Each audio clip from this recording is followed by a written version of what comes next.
This episode is brought to you by Pepsi Wild Cherry. Pepsi Wild Cherry is bursting with delicious cherry flavor and a sweet, crisp taste that gives you more to go wild for.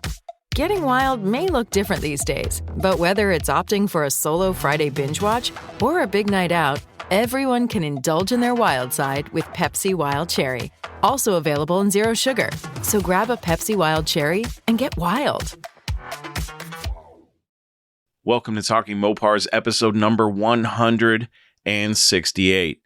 Man, it has been a while, and I will explain everything and talk about where we're going moving forward with the show. Oh, man, the amount of people that reached out to me going, Chris, what is going on? Where are you at? Are you still alive? What's happening, brother? Wow, the outpouring of people reaching out to check on me was unbelievable. I assure you everything is as okay as it could be. But we're going to talk about all the latest happenings since the last time that I talked to you guys. I got a new project car. I had a lot of drama. Of course, muscle cars at the strip, project cars at the strip. And, you know, where, like I said, where we're at now and where we're going from here. So without further ado, if you are a Mopar enthusiast, then you are in the right place. Don't go anywhere. You're tuned into the best Mopar enthusiast-driven podcast on planet Earth. And I am your host, Chris Albrecht, better known as the Mopar Hunter, and this is Talking Mopars.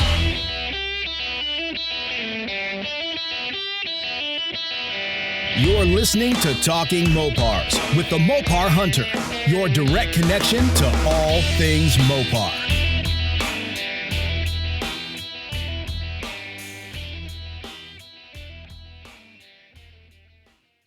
The A833 is the famed 4-speed found in our beloved Mopars from 1964 until 1979. I have one in my 72 340 Roadrunner, and when it was time to get my shift together, I reached out to Passon Performance. So, if you're rebuilding your A833, need parts for it, or if you're looking to leave it in the hands of a professional to rebuild it for you, look no further than Passon Performance. Jamie Passon is an expert when it comes to these units, and I highly recommend heading over to PassonPerformance.com to get your shift together.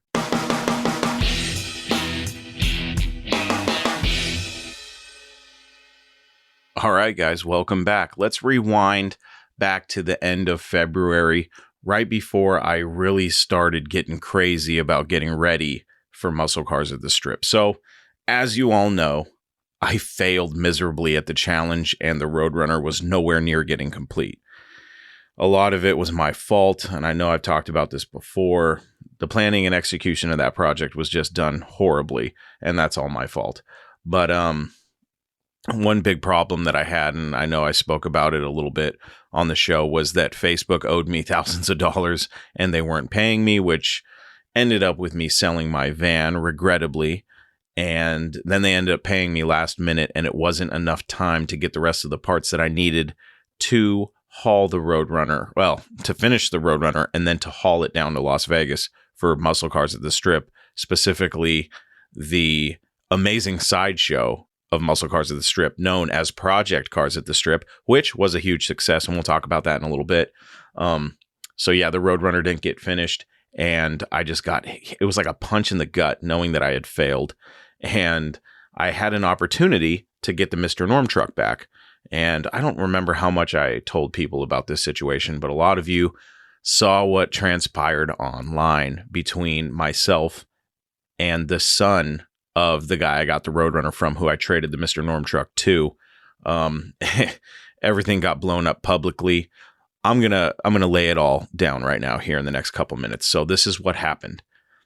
When my friend Pete died, the guy who I traded the truck to, his son reached out to me after a brief period of time and basically said that he was going to give me the Mr. Norm truck back. Now, at first, the wording in his messages to me was literally that he was going to give me the truck back because it belonged in the hands of its quote unquote rightful owner. Okay. So, of course, I'm in shock, and I'm just thinking to myself, wow, that's so generous. And I even asked for clarification, and I got the clarification. And I reached out to several friends, my wife, my dad, And I just said, let me see how you guys interpret these messages. And although their opinions may be biased, it was kind of clear that I was going to get the truck back for free. And the thought of that, I realize, is insane, but incredibly generous. So, I moved forward thinking that by some miracle, I was going to get the truck back and get to keep the Roadrunner, which, looking back, do I think it sounds ridiculous? No. Do I think it sounds unrealistic? I mean, there are some generous people in this world that really do care about cars. And, I don't want to badmouth the kid, even though he hates when I call him the kid. I found that out. He finds it insulting, but I'm sorry. To me, you're a kid. But his name's Jake. Okay. And, now that it's all water under the bridge and I've given up on ever getting the truck back, and that I hold no, ill will or hard feelings towards the kid, really. I'm just disappointed in how it all went down. When it came down to me getting the truck back, it came down to money. And basically, when we were trying to figure out when I could come get the truck, he said to me, basically, how much money are we talking here? And, we all know what I valued the truck at. I valued it at between $20,000 and $30,000, which to a lot of people, most people, if I'm being honest, is insane. But I wanted to get what I thought it was worth. And I wasn't willing to part with it unless I got that. And the deal that I made with his dad, Pete, rest in peace, was a great deal on both ends, if you ask me. So I explained to Jake that it was a straight trade. There was no money exchanged. And, I told him what I thought the truck was worth, but I didn't have that money. So I made him an offer of almost every single penny. And I'm not exaggerating here. I offered him $4,000 for the truck. Now, on the surface, that seems like an extremely lowball offer considering what I thought the truck was worth. Here's the thing. I didn't have that money. If I did, I would have gladly handed $20,000 over to the kid so that I could get my truck back. Instead, I offered him everything that I had in my bank account short of, like $200. It's like I had 4,100 and, change basically. And I said, I give you $4,000 for the truck in hopes that giving him something, everything that I had at the time, would be enough to make it happen. And it wasn't. And I guess he listened to one of the episodes of the podcast and he got pissed off and thought I insulted him and thought that I was insinuating that he didn't appreciate the collection his dad put together, which was not the case. If that's the way it sounded, it was not meant to be that way. I basically said, I hope he appreciates the collection that his dad put together because it's an amazing collection, but we'll see how much of it gets sold off. I hope that he enjoys it all, including the Mr. Norm truck, even though he doesn't know anything about it, but that was me taking a little bit of a stab at him. He went online after I gave him the offer and basically posted his own ad about how, and let me just say that I was willing to help him sell the truck. I was willing to give him all the specs, everything he needed to know about the truck. I even had some cool things that I was willing to give him for the truck, but he decided to instead blast me online and say how much I insulted him with my lowball offer. And, I was insulted.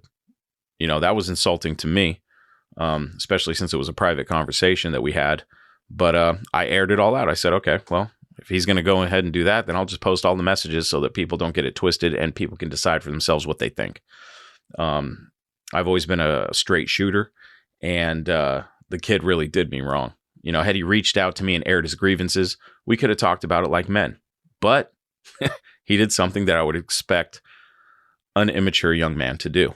And that's unfortunate because I think I lost a couple friends in the process who took his side, even though there's really no sides to take.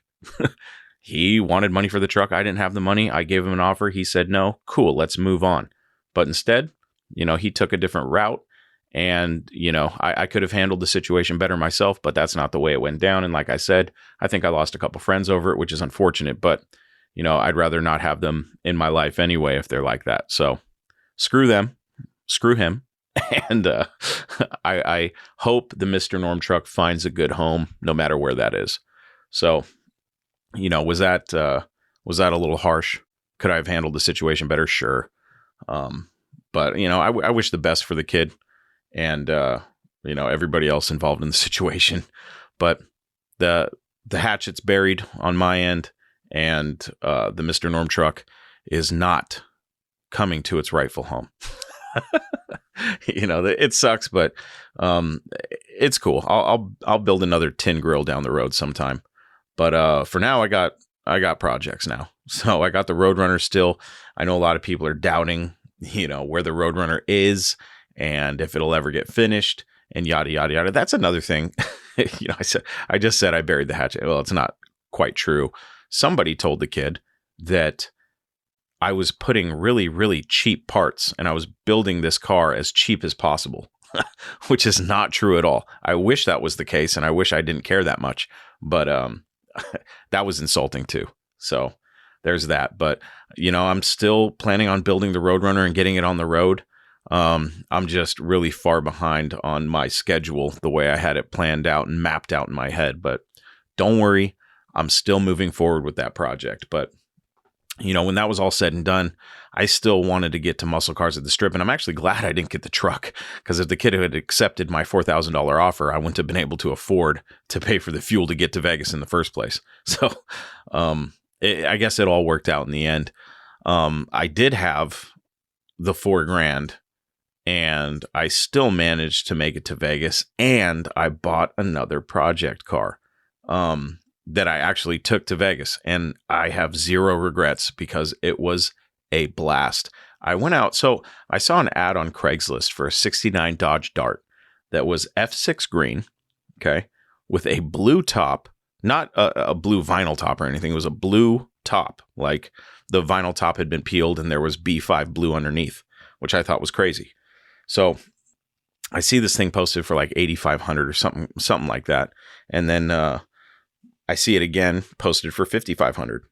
And at this point I realized I wasn't getting the truck back. So I reached out to the seller and I said, hey, I'm interested in the Dart. And then he reached back out and told me that, well, he already had a buyer for it and that the deal was going to probably go through, but that he would keep my number just in case it didn't. And I said that was fine. So lo and behold, a week later, he says, hey, the deal fell through. I still have the Dart if you want to come look at it. So after work, I didn't want to hesitate on the deal. Like usually when it comes to going and looking at something, I'm horrible about waiting until the last minute and then losing out on a good deal or a good opportunity or wishing that I had went and looked at this vehicle. But this Dart, I was like, there's something about it. So I ended up going after work and checking it out, taking it for a spin and realizing that I really wanted the car. It's a 69 Dodge Dart Custom, just like the one that I sold a few years ago, and in a really cool color. And it turned out to be a white hat special. And this guy had all the documentation. He had the original purchase order. He had the fender tag, the build sheet. He had all the factory documentation. He even had the factory service manual. So I've got an owner's manual, the factory service manual, and all the other documentation. So I took it for a spin and I realized, wow, this thing runs pretty good. It took one pump of the throttle and it cranked right over. Little 273 car, automatic on the column, white bucket seat interior, black carpet. Just a really cool little Dart. So I made him an offer, and my offer was $4,000. We settled at like $4,200 or something like that, $4,400. I think it was $4,200. I don't even remember at the moment, but it was just over $4,000. So I couldn't pass up on the deal. We shook hands. I got him the cash, went and picked up the car the next day, and took that car to Vegas with my dad for Muscle Cars at the Strip, for Project Cars at the Strip. What a fun time. My dad and I have never been to one of these events outside of my home state together, and he's never gotten to see what I do out there. And I thought it would be great to get that father-son time, especially since I lost my mom last year. I realized, I gotta spend more time with my dad, especially since he got me into these cars. I really wanted him to see, what it's like going out of state and going to one of these events and just seeing how fun it is. So we loaded up the Dart on my trailer, took my truck, and we did basically a 24-hour drive from where we live up in Washington down to Vegas. Nevada is a desolate wasteland. I'll say that. My God, that drive sucked. We went from Western Washington into Eastern Washington, into Northeastern Oregon, into Southwestern Idaho, into the top of Nevada. And it was the most boring drive ever. But we made it to Vegas, and Matt's was awesome. It was unbelievable. I've only been going for the past 3 years. So I think 3 years, something like that. Anyway, it was Matt's 2023 blew all the other Muscle Cars at the Strip events that I've been to out of the water. It was great. And who knows, it was promoted really well. And it also coincided with the Roadkill Nights Dodge Last Call event that was happening on that Monday. So the following Monday, Dodge came in and revealed their last call Challenger, which was the Demon 170, which cool car. Probably talk about that at a later time, my opinions on it. I think they could have done something different, but hey, I'm not going to complain. It's a pretty cool car. Fast as hell. I did not stay for the reveal because I decided not to go home the way that I came into Vegas. I decided, my dad and I both actually, we brainstormed over it, and we thought it would be better to go back into California and then go up I-5 just because of the time constraint and the possibility of inclement weather going over the few passes, getting back home into Eastern Washington. So we decided to go I-5, but Muscle Cars at the Strip, what an event. I had all my friends there, almost all of them. But quite a number of them there. What a blast. So shout out to all my friends. Here's my biggest regret about Muscle Cars at the Strip. I did not spend any time on the drag strip watching drag racing, and that was a huge disappointment. But there was so much to do other than that I just got carried away with hanging out with my friends and having a good time. And my dad made the greatest cameraman. So that was awesome. Project Cars at the Strip, huge turnout. For the first year, event within an event, it was awesome. We had well over, I think I counted like 25 or 30 cars, maybe even more than that. But anything over 10 cars I thought was a success. And we had well over that, over double that. So that was just a hell of a lot of fun. It was a hell of a lot of fun participating in it. Even though I wasn't in the running for winning anything, we did get the championship belt. Unfortunately, the week before the event, I reached out to the company that was manufacturing the belt, and they said, "Oh, hey, sorry, we were about to email you that we don't have any gold plates available." And I was like, "Excuse me?"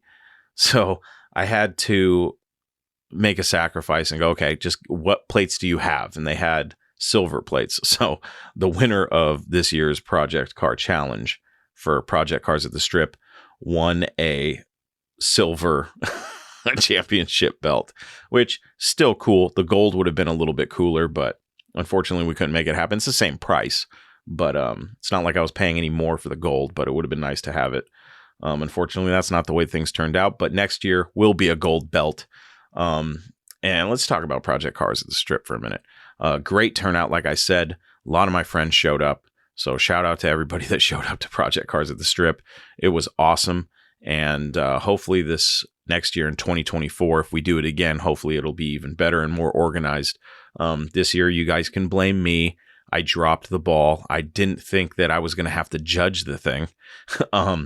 But at the last minute, I was told that I was going to be a judge for it. And like I said, it's all my fault. I should have been more organized with it, especially since Phil, painter of Muscle Cars at the Strip, kind of put the ball in my court to handle all that. And at the last minute, I decided that I didn't want to judge the event because I felt that that would be unfair and biased. And I didn't want to have to pick between my friends, to be honest with you. So at the last minute, I had Mike Musto, who you guys probably know from the House of Muscle. He owns Mr. Angrier, the Charger Daytona clone. You probably know Mr. Angry, the 68 Charger from Bull Run, the Goldberg show from way back in the day. Mike Musto's definitely made a name for himself now. I think he works for Hemmings, and he's got his own podcast now. But we were able to pull him in and have him judge the event. I just, thank you to Mike for stepping up at the last second when he didn't have to. That was awesome. But it could have been handled a lot better on my end. So that was a big regret of mine of the show, aside from not watching any drag racing, was that I didn't have project cars at the strip as organized as I would have liked. There was just so much between my Roadrunner and helping create graphics for project cars at the strip and muscle cars at the strip and the special celebrity guests. I just got overwhelmed with work, and I just got a new job at work too, at my day job. That's been a little bit more taxing on me. So, I mean, excuse after excuse, right? But I now know what I want to improve for next year. So if you did go to Muscle Cars at the Strip and or participated in Project Cars at the Strip, I more than want your opinion on what I can change to make it better. How can we judge it for next year? And maybe even some more criteria of how to participate or what it would take to participate. But overall, it was good. We did not end up doing the Vegas Boulevard cruise, which I really wanted to cruise these cars down the strip. I thought it would have been a lot of fun. Next year, I plan on making that happen. And now I have a whole year to figure out how I'm going to make that happen. So as far as Muscle Cars at the Strip 2024, I think Project Cars at the Strip #2 is going to be there. So look forward to that. I know I am. And planning is going to get started for that here pretty soon. But I could have really done a better job.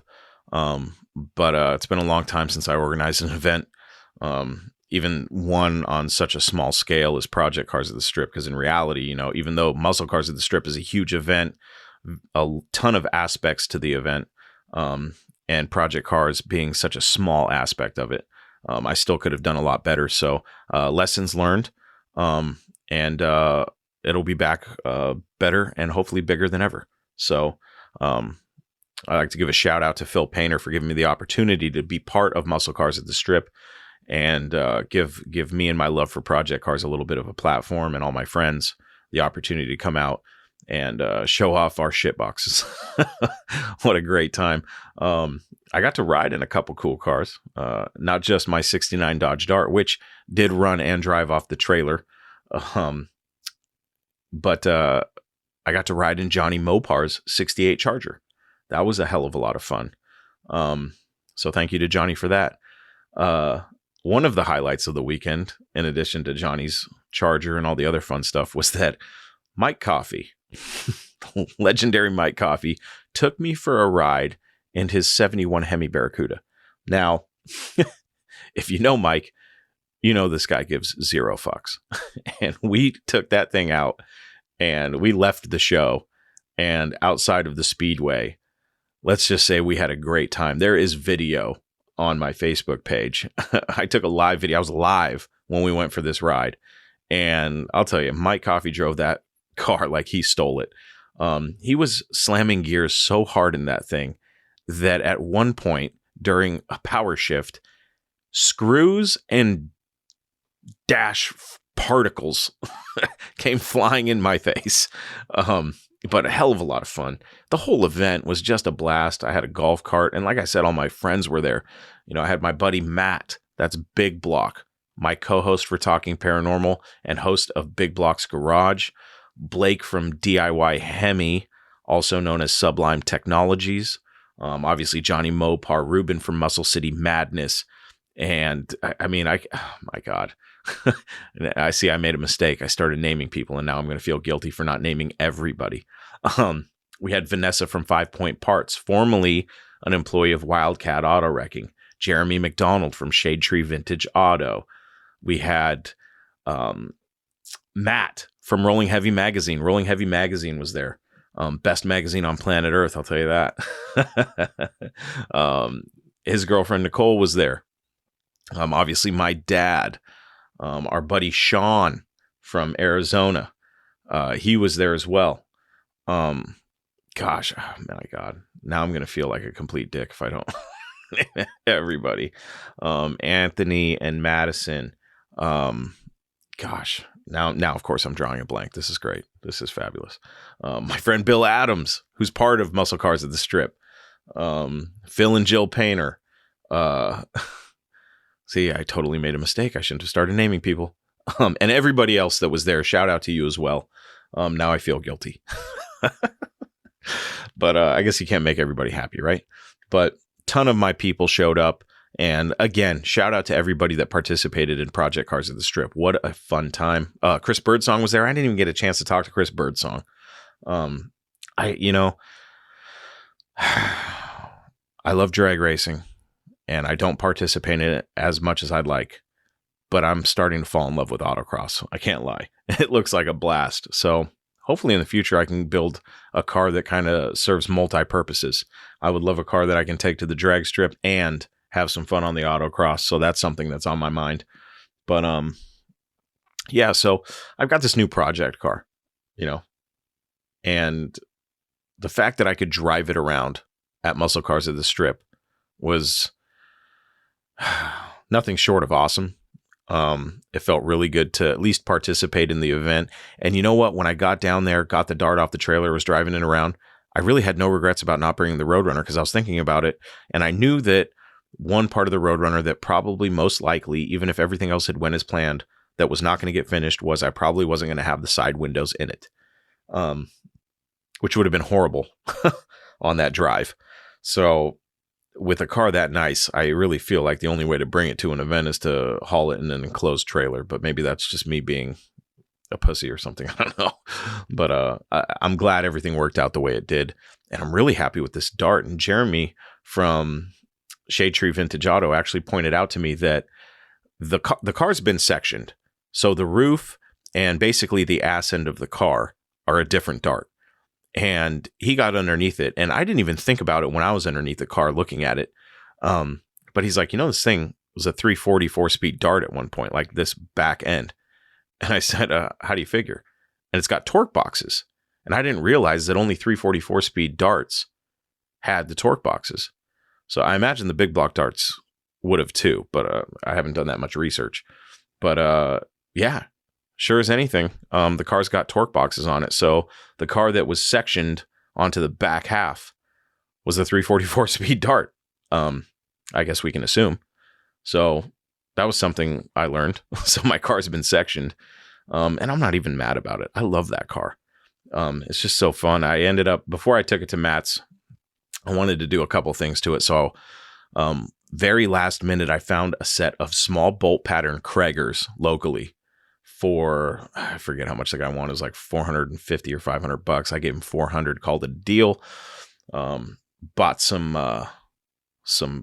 BF Goodrich TAs for it. So it's got 14-inch Kraggers on it. Put new shocks in the front, air shocks in the back, and pretty much just got it ready to go. Got it a little bit tuned up and sent it on its way. I didn't even clean the car. It's still got cobwebs in it.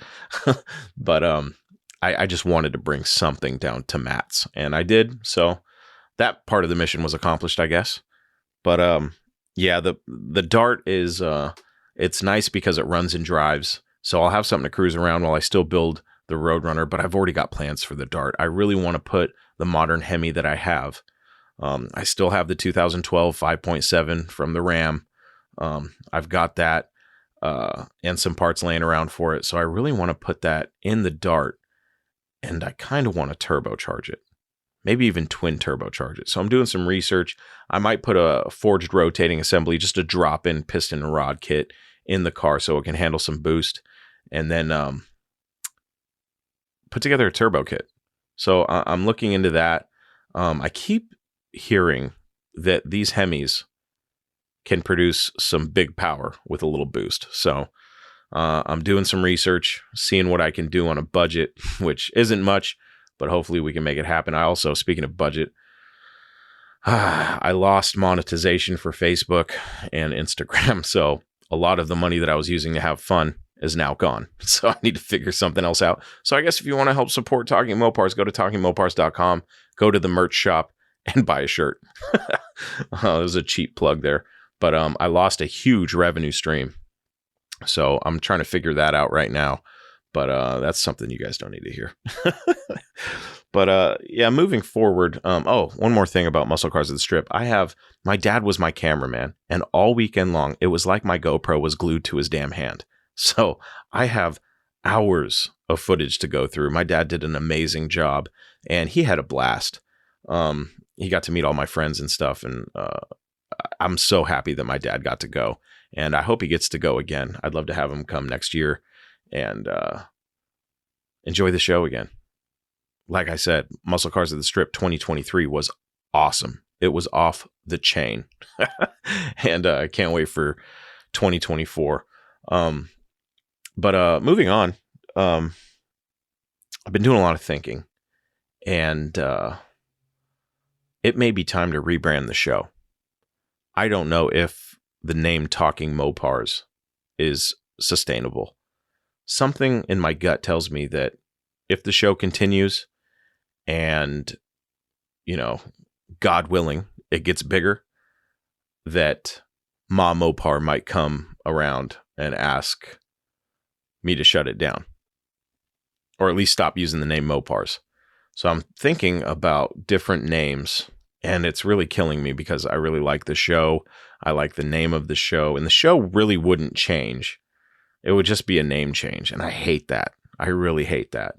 So I've been contemplating some different names. I'm not going to share them here yet, but I haven't found one that really stands out to me, and that's really bumming me out because I'm usually pretty good at naming things. But I guess lately my creativity has kind of gone down the tubes as far as naming stuff. So if you have any good ideas of what I should rename this show, please let me know. I'm willing to consider anything at this point. I have a name that's in my head. My wife does not like it, and I do. But I'm not quite ready to reveal what that potential name is because I really don't know if I'm going to go forward with it. If Mom Mopar ever came and put her foot down and said, you know what, stop using our name, I might just shut the show down altogether and start fresh. But for right now, I think we're going to run with Talking Mopars and just see where it goes. I really, I know a lot of people are looking for an explanation, like, where have you been? And to be honest with you, I just needed a break. So much stuff going on in my personal life, lots of deaths in the last year or two. And I just found out another relative of mine died. So I just keep getting hit from all sides. Life sometimes just pisses in your Cheerios. You know what I mean? And everything's going good. I shouldn't really say that everything's bad or make it sound like everything's bad. I just get overwhelmed. And that's exactly what happened with the Project Cars at the Strip, Muscle Cars at the Strip, the Mr. Norm truck, the Roadrunner, getting rid of my van. Let me talk about that for a second. So Facebook ended up paying me my money, right? And I sold my van before that thinking that they weren't. And the only reason I sold my van was so that I could buy more parts for the Roadrunner in hopes I could get it ready for Muscle Cars at the Strip. So essentially, what it all boils down to is I sold my van for nothing, and now I don't have enough money to buy it back. So I'm pissed. I lost my van.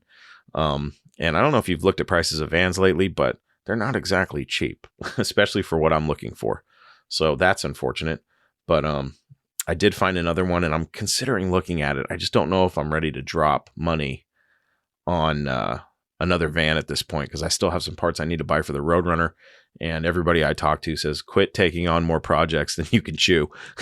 I know exactly what you guys are saying. And that's why I bought the Dart, was because it runs and drives, so I can enjoy that while I build the Roadrunner. So adding another project to the plate might not be the smartest idea, but what can I say? I'm addicted to projects. I've got shiny object syndrome, even though most of the objects I'm into are rusty. I don't know. It's just the way I am, I guess. But one thing I've been considering about the show, aside from the name change, is I've been considering doing a seasonal format. Now, that may bother some people because I know there's a lot of people that reached out to me. I was surprised, but they're like, look, I relied on your show to keep me entertained during the week, every week. And now they don't have a weekly show, or at least they haven't for the past couple months. And I realized, wow, people really do enjoy having this show weekly. So I've been trying to figure out how I could do it seasonally, where there's still consistent content being provided, And the only way I could think of it was that I start pre-recording shows, and in between seasons, and I don't know how exactly I would lay it out, but in between seasons, I would basically be clipping old episodes of the show and doing best ofs, just to kind of keep the content flowing in between seasons. But, it may end up being better content, as far as during the season, if I have the ability to concentrate on a series of maybe 3 months worth of episodes, 3 months on, 3 months off type thing. I'm not quite sure, like I said, how it would be laid out, but something like that. It's just something I've been kicking around. Also, the bonus videos, podcasts, and giveaways for subscribers, they're definitely coming back. They really haven't. I didn't give up on those entirely. I told people to stop subscribing, and I still have a bunch of supporters. So I'm like, all right, I can't obviously leave them hanging. So don't worry, all the supporters out there and subscribers through Facebook, don't worry. Giveaways are coming back. I'll be making it up to you guys. And obviously bonus podcasts and bonus videos will be out shortly. Once again, behind, big surprise, Chris. But yeah, I just got the beginning of this year. It seems like every year I get hit with some shit, but these past couple years have been especially rough. So it's time to pull myself up by my bootstraps and get back on this horse and give you guys the Mopar content you've been waiting for. So I've got some people that I've reached out to for interviews. I've got some topics that I've been waiting to talk about forever. So that's all coming up. But this was the reintroduction to the show. And I hope you guys are looking forward to the new episodes as much as I'm looking forward to recording them. Like I said, I just needed a break. Every once in a while you hit, I don't know, a wall. And I hit that wall, and this time I hit it really hard. I've never taken such a long break from the show. Not that I can remember anyway. But I needed to be re-energized. And now I feel re-energized, and just being behind this microphone, talking to you guys and getting some stuff off my chest, I feel like that's been done. So I appreciate you guys listening to me stand on my soapbox tonight. And the show's coming back. It is back. So I'm planning on having some guests on a live here. That's one thing I haven't done in a minute, is a Talking Mopars live. The last one I did was with my artist friend, Thomas Estrada, who unfortunately didn't make it to Muscle Cars at the Strip, but is still producing amazing art. So definitely go check out Thomas Estrada's work. And you can find him at Art of Thomas Estrada. But yeah, we're back. So the next show is probably going to be a live episode with some of my friends that joined me at Muscle Cars at the Strip, just to talk about the event, talk about what's coming up. We still have Holly's Mo Party coming up later this year. The duct tape drags are coming up this year. And then possibly one more event that I'm going to try to get to in November. Like I said, Facebook basically cut my nuts off when it comes to monetization. So I don't know if all the events that I wanted to get to this year are going to happen, but definitely Mo Party and duct tape drags. I'm going to do everything I can to make those two shows happen. And then we'll see from there. But that's it for tonight, folks. Thank you for joining me. And I guess Talking Mopars is back. No Mopar left behind.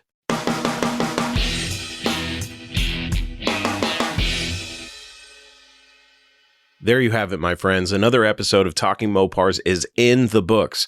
For everything you need to know about the show, you know where to go, talkingmopars.com. And you can reach me by emailing Chris at talkingmopars.com or by leaving me a voicemail on my voicemail box at 209-28-MOPAR, and you just might get to hear yourself on the show. So keep sharing those Mopar stories with me and anything else that is on your Mopar addicted mind. Before we shut this podcast episode down, I want to give a special shout out to Passon Performance. For all of your Mopar 4-speed A833 needs, visit PassonPerformance.com and let Jamie help you get your shift together. Also, Special thanks to my friends at DIYHemi.com.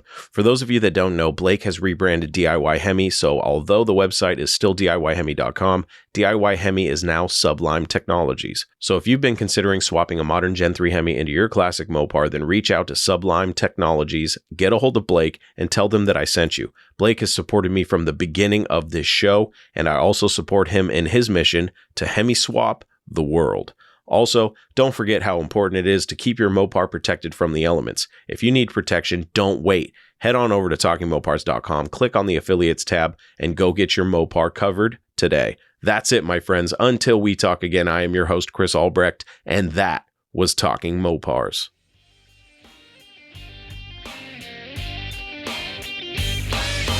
Thank you for listening to Talking Mopars, your direct connection to all things Mopar. Until next time, remember, no Mopar left behind.